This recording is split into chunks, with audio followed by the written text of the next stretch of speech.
Andy, can you describe why this killing method is inhumane?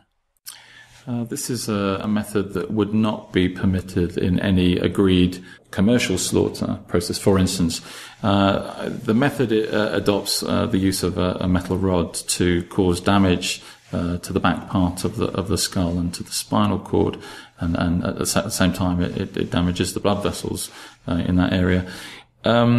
Any established and agreed standards for slaughter in slaughterhouses now have gone very far away from severance of the spinal cord and now demand that animals are made immediately unconscious before another method is used to kill them. So this method is very far away from established practice for humane slaughter in many developed countries.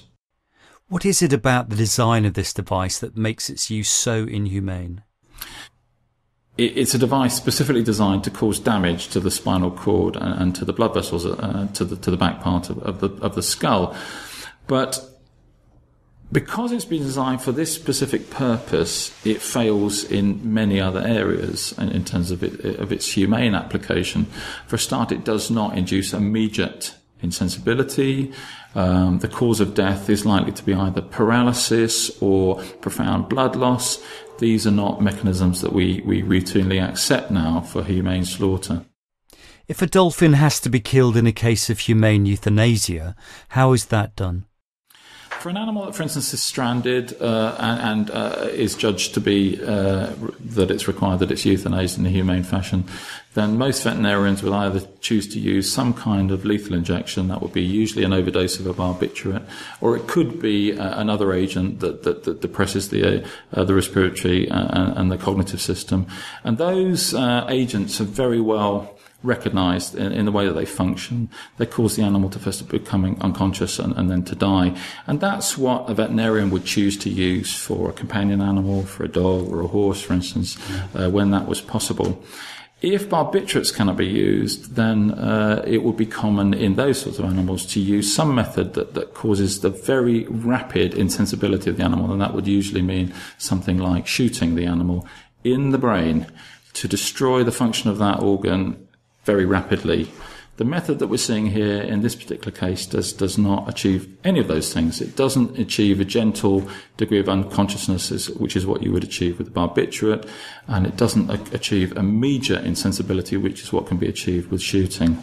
So it falls short in both of those particular choice areas, which are what a veterinarian or somebody who is given permission to euthanize an animal in a case of stranding would choose to do. How do these hunts compare with the slaughter of other animals in Japan and in other modern countries? Japan is a developed country. It has a well-developed system of legislation for protecting animals in various areas and in line with the requirements for humane slaughter in many other species. This method falls far short. The use of a device to cut the spinal cord has been outlawed in the majority of developed countries because it was clear that method simply paralysed the animal but didn't bring about a rapid death. So most humane slaughter relies on the idea that you make the animal unconscious as soon as is possible, and that means in a very short time, usually in such a short time that the animal has only the shortest potential period for suffering. And that method then, a stunning method is what I'm describing there. That stunning method then is usually followed up rapidly by a method that kills the animal while it's unconscious. This method does not do that. It does not stun the animal quickly, and it does not bring about death very rapidly. So it falls short in those two basic requirements. If you've got to do it at all, do it so that the animal has the absolute minimum potential for suffering during that period of time. And this method doesn't appear to fulfill those requirements. Is it fair to compare wild hunting with commercial killing in a slaughterhouse? What happens in this case is that the animals are first gathered in.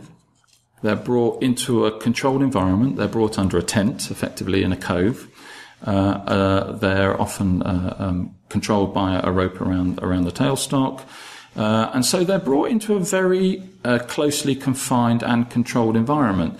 This is not a hunt in the sense that the animals are at a long distance from the hunters, or having to be approached stealthily, or a gun has to be used with skill from a distance. The hunter in this case is standing alongside the animal with a means to kill it.